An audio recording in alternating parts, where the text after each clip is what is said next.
সালাতের এ to Z পর্যন্ত প্রথম থেকে শেষ পর্যন্ত 510টি মাসালার ভিতর 3টি আলোচনা করা গিয়েছে। আজকে আলোচ্য বিষয় হবে সালাত ফরজ হলো কিভাবে, আল্লাহ সুবহানাহু ওয়া তাআলা কি বললেন। আল্লাহ রাব্বুল আলামিন বলছেন, ফাইন তাবু ওয়া আকিমুস সালাহ ওয়া আতুজ যাকাহ ফাইখওয়ানুকুম ফিদ্দিন। তারা যদি সালাত আদায় করে, তারপর জাকাত প্রদান করে, জাকাত যাদের উপর ফরজ তারা জাকাত প্রদান করে,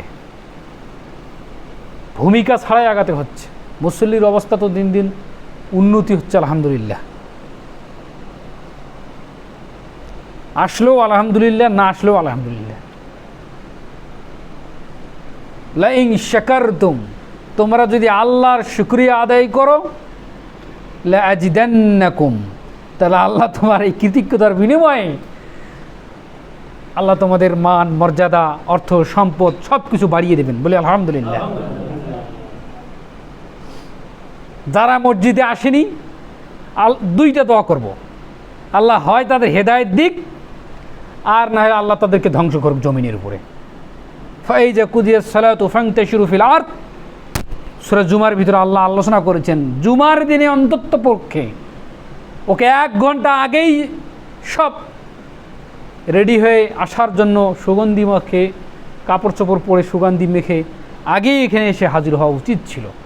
কপাল পোড়া মুসলমান ইবাদতের সময় পিছিয়ে থাকে আর যাত্রা প্যান্ডেলে আগের লাইনে থাকে। এ কপাল পোড়া। এ জাতি করবে বেধর্মীর সঙ্গে যুদ্ধ, যে জাতি নিজের নাফসের সঙ্গে যুদ্ধ করে জয়ী হতে পারে না। আর সে জাতি কি করবে বলেন তো? বেধর্মীর সঙ্গে যুদ্ধ করবে। এ আজব ধরনের চরিত্র দেখায়। হিরাক্লিয়াসের শাসকের দূত, যে মানে বার্তাবাহক যিনি, তিনি যখন আসতেন আর যেতেন, যে বলতেন হিরাক্লিয়াসের শাসককে বলতেন, আপনারা কার সঙ্গে যুদ্ধ লেগেছেন জানেন? কোন সম্প্রদায়ের সঙ্গে? তাদের পোশাক জীর্ণ শীর্ণ, শরীরও জীর্ণ শীর্ণ, হালকা পাতলা, দেখতে মনে হয় দুর্বল, কিন্তু ওদের কাণ্ডকীর্তি জানেন? জি না। কার সঙ্গে যুদ্ধ লাগছেন? যা রাতের বেলায় ক্রন্দন করে, গভীর রাতে উঠে আল্লাহর কাছে দাঁড়ায়, দ্বন্দ্বমান হয় এবং ইবাদত করে এবং আল্লাহর কাছে ক্রন্দন করে, হে আল্লাহ তোমার সাহায্য কামনা করি। আর দিনের বেলা অশ্বরোহী, ওয়ালাদিয়াতি দবহান, সূরা পড়েননি? সুবহানাল্লাহ। তারা দিনের বেলা অশ্বরোহী, ঘোড়ার পিঠের উপরে চড়ে তারা অস্ত্র চালায়। তার সঙ্গে জয়ী হতে যাচ্ছেন আপনি, যুদ্ধ করতে যাচ্ছেন, জয়ী হতে পারবেন? কখনোই পারবেন না। কারণ তারা ইবাদতে মশগুল, যুদ্ধের ক্ষেত্রে তারা একবারে বীর পুরুষ। বউ পিটানোতে বীর পুরুষ আমরা, কিন্তু বউকে পর্দায় রাখতে হবে, এই বীর পুরুষতা নাই। আমি কথাটা কোন অ্যাঙ্গেলে বুঝাতে চেয়েছি বুঝতে পারছেন? লবণ বেশি হয়েছে গালি দিচ্ছেন, পিটাচ্ছেন, কম হয়েছে পিটাচ্ছেন, বাপ মাকে নিয়ে খোঁটা দিচ্ছেন, অনেক কিছু হচ্ছে এই ধরনের কাহিনী। কিন্তু বউ যে পর্দা করে না, 5 ওয়াক্ত সালাত আদায় করে না, সেখানে শাসন ব্যবস্থা চালাতে পারেন না, কারণ আপনি নিজেই সালাত আদায় করেন না। ছেলে মেয়ে ভুল পথে চলে গেছে, এখানে আপনি শাসন ব্যবস্থা চালান না কেন? তাকদির নিয়েই পৃথিবীতে আমরা এসেছি। বলেন তো কি নিয়ে এসেছি? তাকদির নিয়ে পৃথিবীতে এসেছি, তাকদির নিয়েই। যখন রুহের জগতে তাকদির লেখা হয়, পৃথিবী সৃষ্টির 50,000 বছর পূর্বে আপনার আমার তাকদির লেখা হয়েছে। আমরা কতটুকু রিজিক খাবো, কতটুকু আমরা পোশাক পাতি, সবটাই রিজিক। কতটুকু হায়াত পাবো, মৌত কোন মাটিতে হবে, এগুলো নিয়ে এসেছি। আপনি আপনার সন্তান সন্ততির চিন্তা করে নিজেকে বিলীন করে দিয়েছেন, ঈমান হারা হয়ে গিয়েছেন। তা হবে না। ও তাকদির নিয়ে এসে তুমি, আমিও তাকদির নিয়ে এসেছি। আমারটা আমি খেয়ে মারা যাব, ওর চিন্তা আমাকে করার লাগবে না। কথা বুঝতে পারছেন? কি বলেছিলাম? ওয়াইন তাবু ওয়া আকিমুস সালাহ, যদি তারা সালাত আদায় করে, ওয়াতু যাকাহ, যাকাত যাদের উপর ফরজ, যাকাত সবার উপর ফরজ নয়, কিন্তু সালাত সবারই উপরে ফরজ। কোন বয়স থেকে আমরা ধারাবাহিক মাসলায় আসব। ওয়াকিমুস সালাহ, যদি তারা সালাত আদায় করে, ওয়াতুজ যাকাহ, তারা যদি যাকাত প্রদান করে, যাদের উপরে যাকাত ফরজ তারা যদি যাকাত প্রদান করে, ওয়াইন তাবু ওয়াকিমুস সালাহ ওয়াতুজ যাকাহ ফা ইখওয়ানুকুম ফিদ্দিন, এই দুটি জিনিস যদি বিদ্যমান তাদের উপরে থাকে, ফা ইখওয়ানুকুম ফিদ্দিন, তাহলে মুসলিম আর মুসলিমে ভাই। ইখওয়ানুকুম ফিদ্দিন, কিসের ভাই? দিনের বন্ধনে ভাই। আর এটাই সবচেয়ে বড় বন্ধন।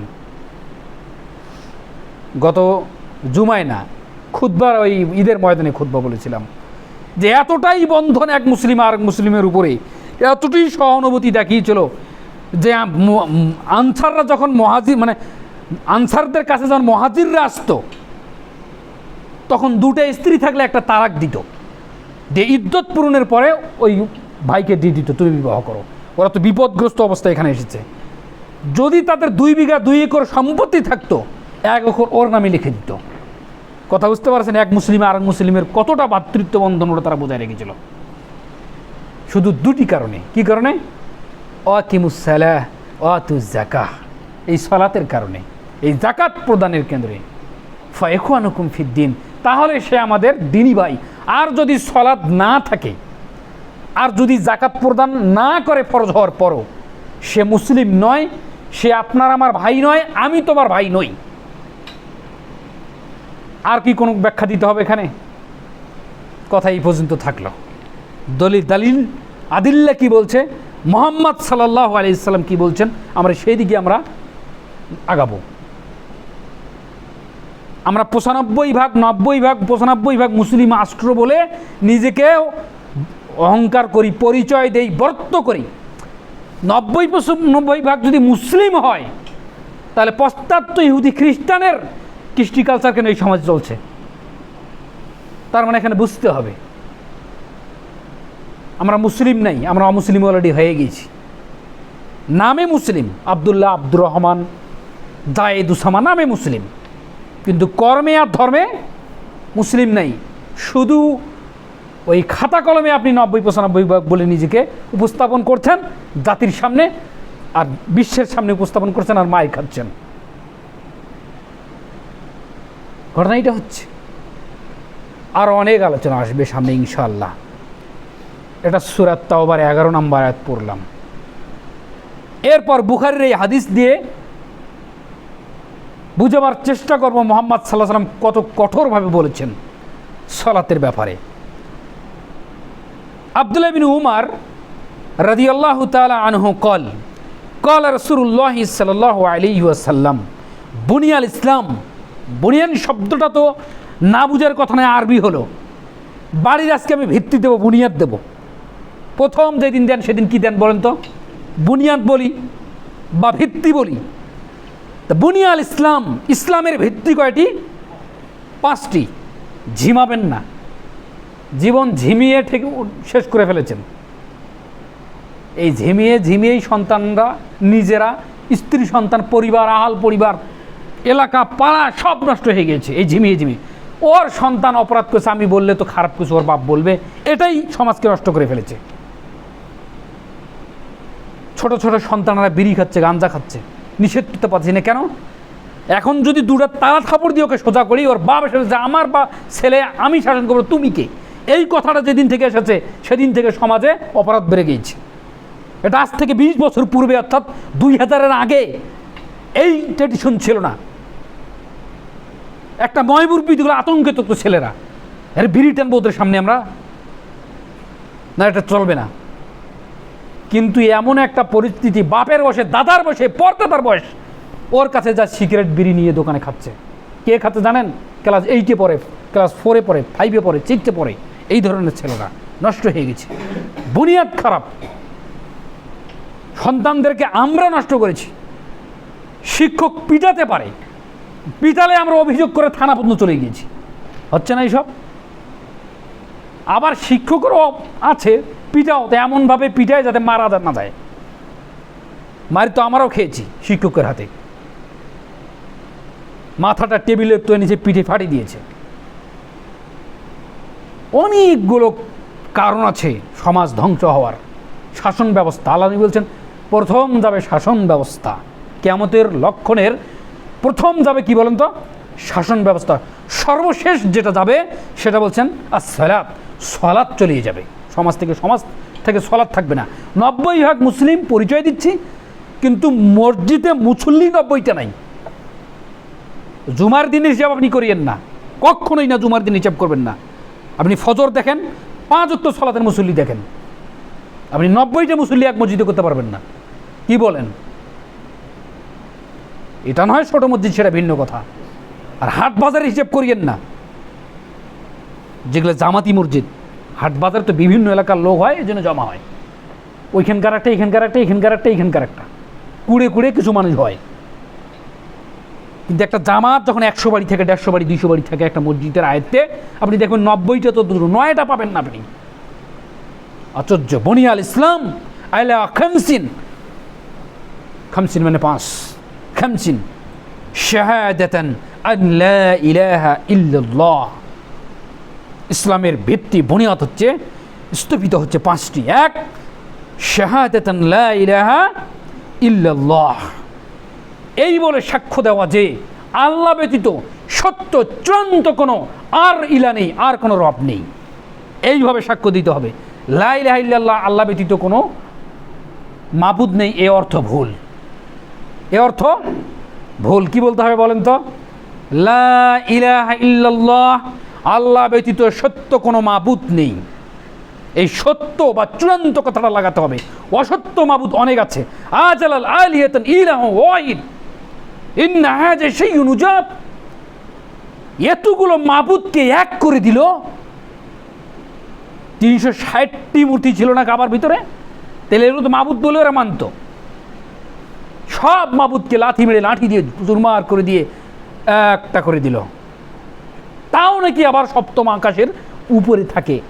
এটা কাদের কথা বলেন তো? আল্লাহর নবীর জামানার যে বড় বড় কাফেরের লিডাররা ছিল, কাফেররা ছিল, তারা বলতে এই কথা। আশ্চর্যজনক ব্যাপার, এতগুলো মাবুদকে ধ্বংস করে দিল, দিয়ে এক মাবুদ, সেটাও আবার সবখানে নয়, আরশের উপরে থাকে, আরশের ঊর্ধ্বে থাকেন। এটা কেমন কথা? এটা কাদের কথা? আমাদের চেয়ে ভালো যারা ছিল সেই সময় কাবার গিলাফ ধরে যারা কাঁপত, তাদের কথা। কাবার গিলাফ ধরে কাঁপত না আবু জাহাল, আবু লাহাব, উতবা, শাইবা? কাবার গিলাফ ধরে কাঁপত। আপনারা কি ইবাদত করেন? তাদের ইবাদত আরো বড় কঠিন ছিল। তারা বলতো এতগুলো মাবুদ, তাহলে সত্য মাবুদ একজন, বাতিল মাবুদ অনেক। বাতিল মাবুদ খুঁজে পায় না মানুষ। ওটা তো তখনকার মাবুদ গিয়েছে। এখনকার মাবুদ শাহজালাল, শাহপরান, কত আউলিয়া দরবার যায় মানুষ সিজদা ঠুকছে না? অকুহুলিল্লাহি, কোনদিন দাঁড়াতে হবে কার সামনে? আল্লাহ বলছেন, আল্লাহর সামনে। মানুষ যখন সিজদা ঠকে কোথায়? অনেক মাজার, পীর, আউলিয়া, ফকির, এইখানে যা। ফকিরের মাজার, ও নিজে ফকির, তোমাকে কি ধনী করবে? হুয়াল্লাহুল গানি ওয়া আনতুমুল ফুকারা। শ্রেষ্ঠ ধনী হচ্ছেন আল্লাহ, আর জমিনের উপর যারা আছেন সবাই ফকির। কারণ সবাই আসমানের দিকে তাকিয়ে থাকে, হে আল্লাহ তুমি আমাকে রোগ মুক্তি করো, তুমি আমাকে রিজিক দাও, তুমি আমাকে সুস্থতা দান করো। তো তুমি ওখানে গেছো কেন? তুমি যে পীরের কাছে ধান্দা পেরেছ, তার সমস্যা হলে সিঙ্গাপুর দৌড়ায়। ইলা খুঁজে পান না, বাতিল রব খুঁজে পান না, সিজদা ঠকে কোথায় মানুষ দেখছেন? কোরআন এইভাবে আল্লাহ তাআলা সাক্ষ্য দিচ্ছেন। শাহাদাতান লা ইলাহা ইল্লাল্লাহ, 1 নাম্বার। এই তাওহীদকে ঠিক করতে হবে সাক্ষ্যর ক্ষেত্রে। এখানে কোনো নড়চড় হবে না। জীবন দেব তবে তাওহীদ নষ্ট করব না। খুবাইবকে বাধা আছে, খুবাইবকে বেঁধে ফেলেছে কাফেরেরা। বেঁধে বলছে তুমি শুধু মুহাম্মদ সাল্লাল্লাহু আলাইহি সাল্লামকে এখানে শুল দেওয়া হবে, তুমি এতটুকু রাজি হবে। কারণ মুহাম্মদ যে কালিমা নিয়ে এসেছে, এই কালেমার মাঝে আমাদের এগুলো সমস্যা হচ্ছে। কথা আমার বুঝেন? মুহাম্মদ যে কালেমা নিয়ে এসেছে, এই কালেমার মধ্যে আমাদের সমস্যা হচ্ছে। কি সমস্যা? আমাদের পূজা হচ্ছে না, আমাদের ইনকাম হচ্ছে না। তো অতএব হে খুবাইব শোনো, তোমার মুহাম্মদকে এখানে আমরা ধরে আনবো তোমার নাম বলে, এখানে শুলে দেবো, তুমি খেলে রাজি হবা। কি বলেন? দেহে শ্বাস থাকাকালীন, যতক্ষণ শ্বাস আছে, খুবাইবকে যদি তস্তাজা খাসির মতো কেটে কেটে এক একটা টুকরা যদি অন্য অন্য স্থানে করে দেন, তবুও মোহাম্মদের বিরুদ্ধে এই মুখ দিয়ে কোনোদিন বিরুদ্ধে কোনো কথা বলবে না, বের হবে না। বলি সুবহানাল্লাহ, এতটুকু ভালোবাসতেন। শুল বোঝেন কাকে বলা হয়? শুল হচ্ছে ওই জিনিস, গিরমিট বোঝেন তো, গিরমিট কাঠ ফুটো করে, এরকম গিরমিট মলদার দিয়ে ডুবায়, পায়খানা রাস্তা দিয়ে ডুবিয়ে ঘুরিয়ে ঘুরিয়ে মগজ দিয়ে বের করবে। এটা হচ্ছে কি বলেন তো? শুল। এইভাবে শাস্তি দিবে মোহাম্মদকে। যখন মোহাম্মদ এর সাহাবী রাজি হলো না, তখন খুবাইবকে এইভাবে মৃত্যুদান করা হলো, শাহাদাত বরণ করা হলো। তখন খুবাইব বলছে, হে আল্লাহ, আমার যে মৃত্যু হবে এই খবর তুমি মুহাম্মদ সাল্লাল্লাহু আলাইহি সাল্লামের কাছে পৌঁছে দাও, পৌঁছে দাও হে মালিক, তুমি পৌঁছে দাও। তখন মুহাম্মদ সাল্লাল্লাহু আলাইহি সাল্লামের কাছে খুবাইবের ব্যাপারে ওহী নাজিল হচ্ছে। আর আল্লাহ রাসূল বলছেন, হে আমার সাহাবীরা শুনে রাখো, খুবাইব এখন মৃত্যুর যন্ত্রণায় কাতরাচ্ছে, তোমরা খুবাইবের জন্য, শাহাদাতের মৃত্যুর জন্য তোমরা আল্লাহর কাছে ফরিয়াদ করো। হে আমার সাহাবীরা, এখন কাফেরের হাতে বন্দী, এখন সে শুল অবস্থায় চড়ানো আছে। আপনি ভাবতে পারেন, হে আল্লাহ, তুমি খুবাইবকে শাহাদাতের মর্যাদা দাও, তুমি তাকে জান্নাতের মেহমান, জান্নাতুল ফিরদৌসের মেহমান হিসেবে কবুল করে নাও। দোয়া কে পড়ছেন বলেন তো? মুহাম্মদ সাল্লাল্লাহু আলাইহি ওয়াসাল্লাম। তাওহীদ বোঝেন? তাওহীদটা হচ্ছে এইরূপ। আপনার হাজারো অপরাধ থাকতে পারে মানুষ হিসেবে, কিন্তু তাওহীদের ব্যাপারে কোথাও আপনি মাথা নত করবেন না, জান্নাত সুনিশ্চিত হবেই। কারণ আল্লাহ রাসূল সাল্লাল্লাহু আলাইহি সাল্লাম কি বলছেন?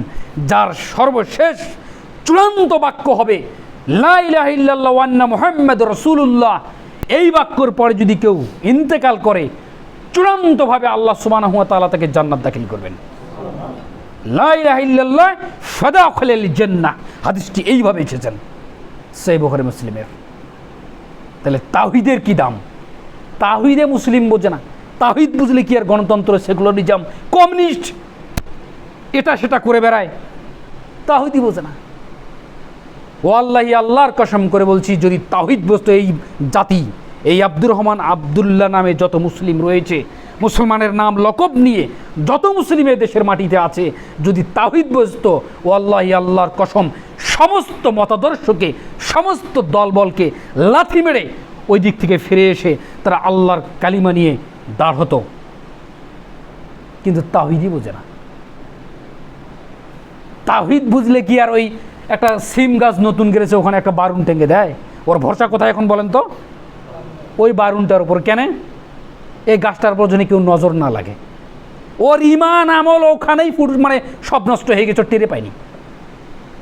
ওর রব এখন কে বলেন তো? ওই বারুনটা। একটা নতুন গাড়ি কিনলে আর ওখানে একটা পুরান স্যান্ডেল ঝুলায়, কেন নজর লাগবে মানুষের? ওর এখন বিশ্বাস, আকীদা, আমলের বিশ্বাস সবগুলো কোথায় গিয়েছে বলেন তো? জুতার কাছে চলে গিয়েছে। ও তাওহীদই বুঝেনি। তাওহীদ কি? তাওহীদ মানে তাওয়াক্কালতু আলাল্লাহ, আমার সর্বক্ষেত্রে আমি তাওয়াক্কুল কার উপরে করি? আল্লাহর উপরে করি, ছেড়ে দিয়েছি। এই যে শাহাদাতান লা ইলাহা ইল্লাল্লাহ, এক নাম্বার। তারপরে 2, ওয়াকিমুস সালাহ, সালাত আদায় করা, সম্পাদন করা। এটা হচ্ছে ইসলামের 2 নম্বর খুঁটি। কয় নাম্বার? 1 নম্বর কালিমা, 2 নম্বর ওয়াকিমুস সালাহ, সালাত প্রতিষ্ঠা করা। ওয়া আন্না মুহাম্মাদান আবদুহু ওয়া রাসূলুহু, না 2 নম্বরে হচ্ছে মুহাম্মদ সাল্লাল্লাহু আলাইহি সাল্লামকে সাক্ষ্য প্রদান করা। লা ইলাহা ইল্লাল্লাহ ওয়া আন্না মুহাম্মাদুর রাসূলুল্লাহ, একে শাহাদাতান, 2 হচ্ছে মুহাম্মদ সাল্লাল্লাহু আলাইহি সাল্লামকে সাক্ষ্য প্রদান করা। সাক্ষ্য প্রদান করেই ক্ষান্ত থাকবেন বিষয়টা এমন নয়।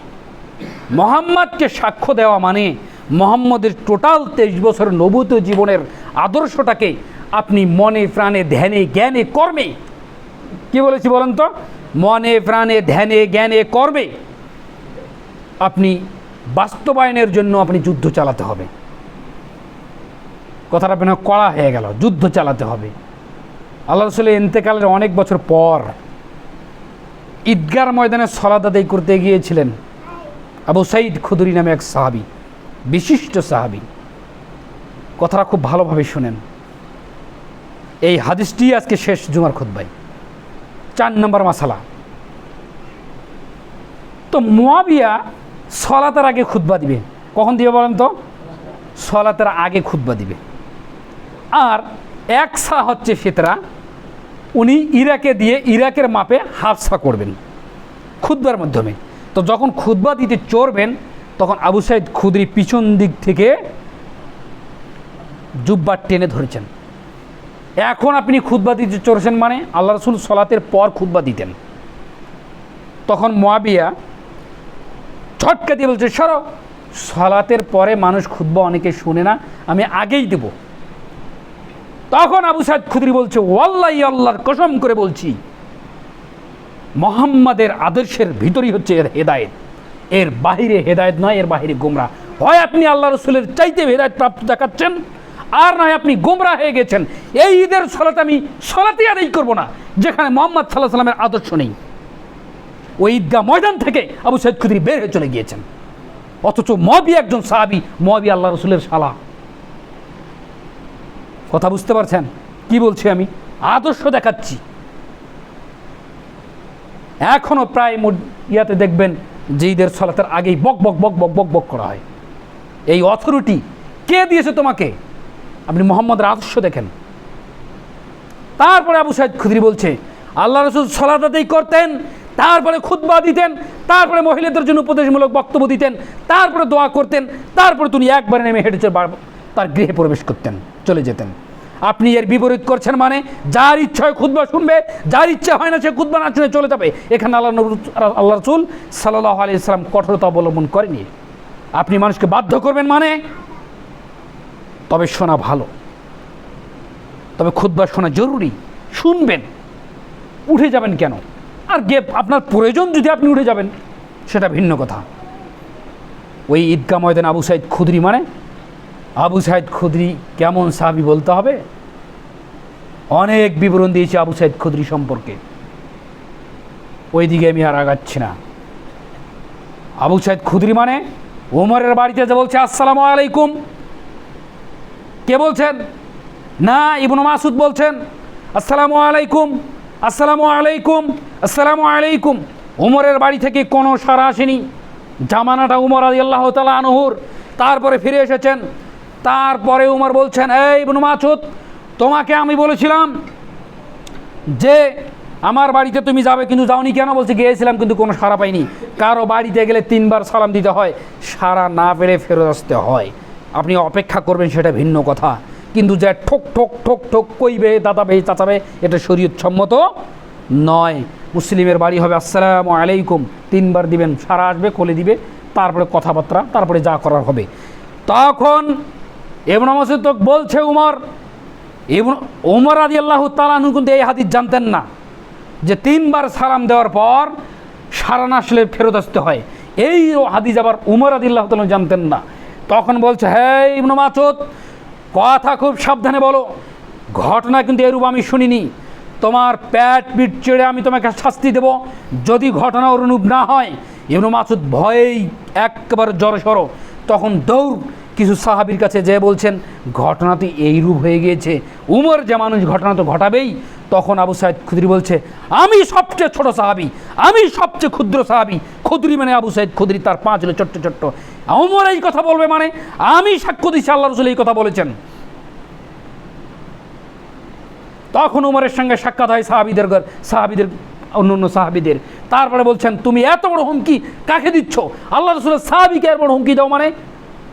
আপনি জানেন না সে বিষয়টা ভিন্ন, কিন্তু আমি আবু সাইদ খুদরি বলছি, আমি অন্য সাহাবী বলছে, আমি বলছি যে আল্লাহ রাসূল বলছেন 3 বার সালাম দিতে হয়, সারা না পেলে ফিরে আসতে হয়।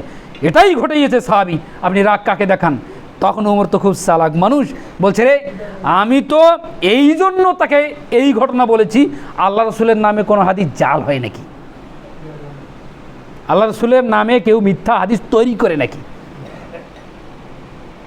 কথাটা দেখেন উমর কত চালাক মানুষ। চ্যালেঞ্জার হয়ে গেলেন। আপনি আপনার শাসককে বলতে পারবেন আপনার একটা ভুল হয়েছে, আপনি বলেন তো এই কথাটা, মুখের উপর খালি কথাটা বলেন, ওইখানেই তার নেতা কবরি আপনার পিটিয়ে মেরে ফেলবে। শাসক বোঝেন শরীয়তের শাসক কাকে বলা হয়? শরীয়তের শাসকের শরীরের পোশাকটার বন্ধু হিসাব দিতে হয়, এর নাম হচ্ছে শরীয়তের শাসক। কথাটা বুঝতে পারছেন? ওয়ান্না মুহাম্মদ রাসূলুল্লাহ, এটা মুহাম্মদ সাল্লাল্লাহু আলাইহি সাল্লামের আদর্শ বলতে গিয়ে আবু সাইদ খুদরি এবং মুআবিয়ার ঘটনা, ওমর এবং ইবনে মাসউদ এবং আবু সাইদ খুদরির ঘটনা, এই পর্যন্ত আসি আদর্শ দেখাতে গেলাম। আদর্শ বিচ্যুত হলে জান্নাত মিলবে না কিয়ামতের দিন, এটা মনে রাখবেন। কোনো দল টিকাতে পারবেন না, কোনো মাযহাব টিকাতে পারবেন না কিয়ামতের দিন। একটা জিনিস টিকাতে পারবে, মুহাম্মদ সাল্লাল্লাহু আলাইহি সাল্লামের আদর্শ, আল্লাহ তাআলার আনুগত্য। এই দুটি জিনিস যার ঠিক আছে, কিয়ামতের দিন পার হয়ে যাবেন, এ ব্যতীত পার হতে পারবেন না। ওয়াল্লাহি, আল্লাহর কসম করে বললাম। কারণ আল্লাহর নবীর বক্তব্যই ছিল, সর্বশেষ বক্তব্য যেদিন বিদায় ভাষণ, তোমার দুটি জিনিস আঁকড়ে ধরবে দাঁতের মাড়ি দিয়ে। এটা রূপক কথা, মাড়ি দিয়ে। কোনো জিনিস আপনি যখন ধরেন শক্তভাবে ধরেন, ওয়াতাসিমু বিহাবলিল্লাহ, যে রশি আল্লাহ ঝুলিয়ে দিয়েছেন কোরআন হাদিস, যেটা শক্তভাবে ধরো। আল্লাহ নবী বলছেন যে দুটি জিনিস আঁকড়ে ধরবে, তোমরা পথভ্রষ্ট হবে না, কিয়ামতের দিন নাজাত পাবে। কিতাবুল্লাহ, আল্লাহর কিতাব, ও সুন্নতি নবী, নবী সাল্লাল্লাহু আলাইহি সাল্লামের আদর্শ। এ ওয়ান্না মুহাম্মাদুর রাসূলুল্লাহ, 2 নাম্বার। 3, ওয়াকিমুস সালাহ, সালাত আদায় করা। সালাতের ব্যাপারে ইতিপূর্বে আয়াত দিয়ে বললাম, এখানে অত দূরে আগাচ্ছি না, আরও আছেই অনেক কথা। তারপরে বলছে ওয়াইতিজ যাকাত, যাকাত প্রদান করা। কটা হলো? 5টি, আবার 6টা হলো কিভাবে? কালেমা, মুহাম্মদ সাল্লাল্লাহু আলাইহি সাল্লাম, সালাত এবং যাকাত। তারপর হচ্ছে সাওম, as-সাওম রমাদান, রমাদান মাসের সিয়াম পালন করা, ফরজ সিয়াম পালন করা। যে রমাদান মাস বিগত আমরা পেয়েছিলাম, চলে গিয়েছে, অনেকে সিয়াম রাখেননি, হেলা খেলায় কাটিয়ে দিয়েছেন। তৈরি হন কিয়ামতের দিন হিসাব দেওয়ার জন্য। মনে রাখবেন, এই 5টি হচ্ছে ইসলামের খুঁটি, স্তম্ভ, বুনিয়াদ। শাহাদাতান লা ইলাহা ইল্লাল্লাহ ওয়া আন্না মুহাম্মাদুর রাসূলুল্লাহ, ওয়া ইকুমুস সালাহ, ওয়া ইতুজ যাকাত, আস-সাওম রমাদান। এই 5টি হচ্ছে ইসলামের খুঁটি। 5টি থেকে এতগুলো কথা বললাম, অনেক হাদিস থেকে, বুখারী মুসলিমের। আল্লাহ রাব্বুল আলামিন যেন এই 5টির উপরে আমাদেরকে ধারণ করে ইসলাম পরিপূর্ণভাবে মানার তৌফিক দান করেন। সকলে হৃদয় উজাড় করে বলেন আল্লাহুম্মা আমিন।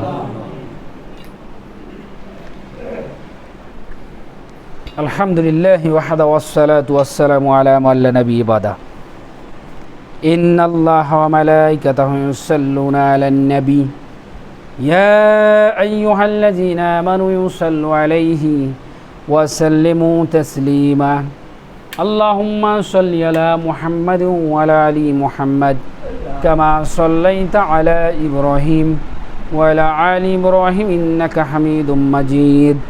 اللهم بارك على محمد وعلى آل محمد كما باركت على إبراهيم وعلى آل إبراهيم إنك حميد مجيد. ربنا ظلمنا أنفسنا وإن لم تغفر لنا وترحمنا لنكونن من الخاسرين. اللهم رب ارحمهما كما ربياني صغيرا. ربي اجعلني مقيم الصلاة ومن ذريتي ربنا وتقبل دعاء. ربي اغفر وارحم وأنت خير الراحمين. ربي اغفر وارحم وأنت خير الرازقين. سبحان ربك رب العزة عما يصفون والسلام على المرسلين والحمد لله رب العالمين. سبحانك اللهم وبحمدك أشهد أن لا إله إلا أنت أستغفرك وأتوب إليك. السلام عليكم.